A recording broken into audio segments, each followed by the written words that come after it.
Assalamualaikum warahmatullahi wabarakatuh. Perkenalkan, nama saya Nanda Prati Asi dari Prodi Manajemen. Saya akan menjelaskan tentang tugas terstruktur pengantar bisnis, tentang proposal peluang bisnis jual beli sayur dan buah untuk biji-bijian. Yang pertama, di sini saya menjelaskan akan ada daftar isi.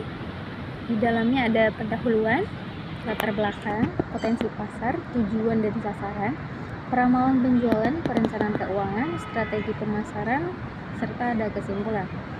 Pendahuluan, dalam era di mana kesehatan dan gaya hidup sehat semakin menjadi perhatian utama, industri makanan segar, khususnya sayur segar, memiliki potensi pertumbuhan yang sangat besar.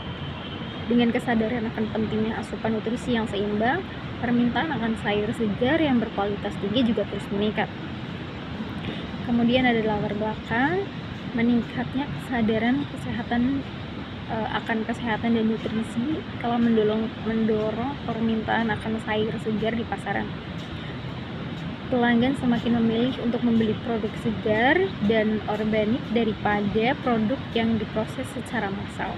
Ini kami melihat peluang untuk memasuki pasar jual beli segar, pasar jual beli sayur segar.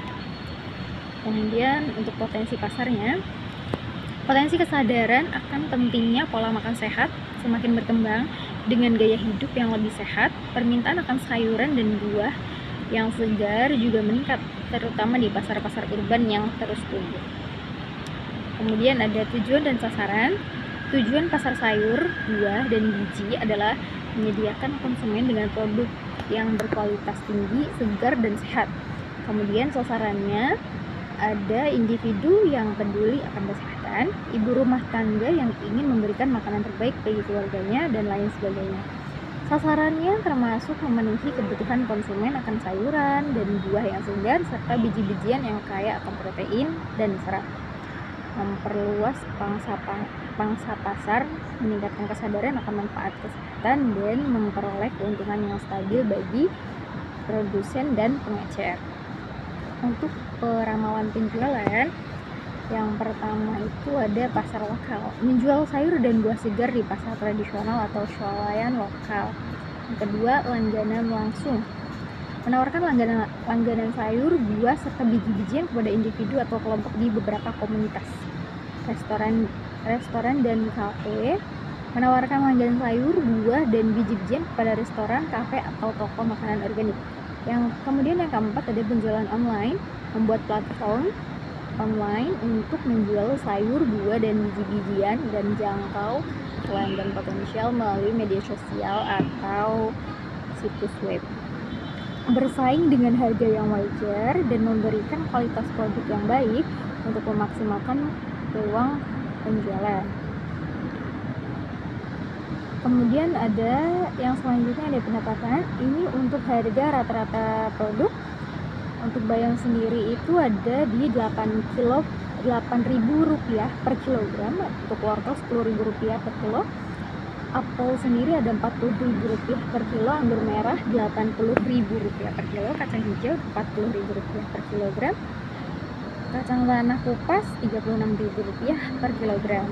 Untuk penjualan rata-rata harian, untuk bayam sendiri 20 kg per hari, wortel 15 kg per hari, apel 5 kg per hari, anggur merah 2 kg per hari, kacang hijau 5 kg per hari, kacang tanah kupas 6 kg per hari. Jadi untuk pendapatan hariannya bisa diakumulasikan.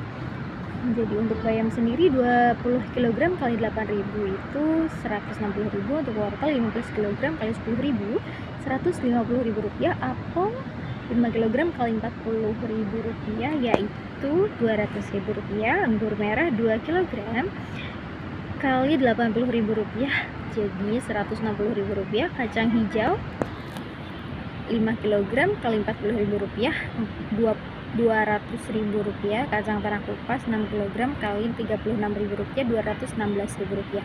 Jadi untuk total keseluruhan pendapatan hariannya yaitu Rp1.086.000. Oke, untuk selanjutnya ada biaya pengadaan stok awal.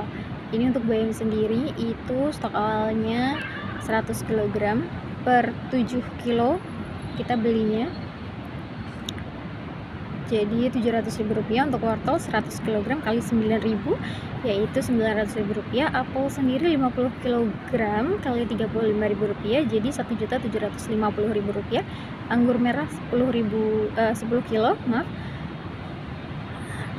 dikali Rp75.000 Rp750.000. Kacang hijau 50 kg kali Rp33.000 Rp1.650.000. Untuk kacang tanah kupas 40 kg kali Rp35.000 jadi Rp1.400.000. Jadi untuk total pengadaan stok awalnya itu ada Rp7.150.000. Untuk biaya operasional bulanan sendiri itu untuk sewa tempatnya kita 5 juta per bulan, 5 juta rupiah per bulan. Untuk gaji karyawannya itu 8 juta per bulan, biaya utilitasnya itu 2 juta per bulan, biaya pemasarannya 3 juta per bulan. Jadi untuk total biaya operasional bulanan itu totalnya 18 juta rupiah. Untuk investasi pembukaan sabuji atau sayur, buah, dan biji sebesar Rp7.150.000 ditambah Rp18.000.000 jadi Rp25.150.000 itu untuk investasi pembukaan sabujinya. Lalu kita selanjutnya ke akumulasi estimasi penjualannya. Ini untuk total target penjualan itu per harinya itu Rp1.086.000, untuk bulanannya Rp32.580.000 dan untuk tahunannya Rp390.960.000. Lalu untuk pengeluaran rutinnya itu hariannya per harinya Rp600.000, lalu bulanannya Rp18 juta, tahunannya Rp216 juta. Untuk penghasilan bersihnya itu 400 per harinya Rp486.000, lalu per bulannya Rp14.580.000, kemudian per tahunnya Rp1.174.960.000. Lalu kemudian ada strategi pemasarannya. Ini untuk strategi pemasarannya sendiri itu menggunakan promosi di media sosial atau iklan, bermitra dengan restoran lokal untuk membantu visibilitas dan penjualan, pengadaan pelatihan kuliner untuk mengenalkan manfaat dari produk segar itu sendiri, program hadiah atau diskon secara berkala lewat banner dan brosur, kemasan yang menarik dan ramah lingkungan, lalu pemasaran melalui email. Kemudian yang terakhir ada kesimpulan, bisnis jual beli sayur, sabuji, sayur, buah, biji-bijian adalah peluang yang menarik di pasar saat ini. Dengan strategi yang tepat dan fokus pada pelayanan pelanggan, kami yakin bahwa bisnis ini akan berhasil dan berkembang dalam jangka panjang. Toko sabuji, sayur, buah, biji-bijian ini hadir dari inovasi terbaru dari kebutuhan pangan yang kian meningkat. Adanya toko sabuji ini mempermudah konsumen untuk mencari sayur dan buah yang segar serta biji-bijian yang kaya akan serat dan juga manfaat. Sekian presentasi dari saya. Terima kasih. Wassalamualaikum warahmatullahi wabarakatuh.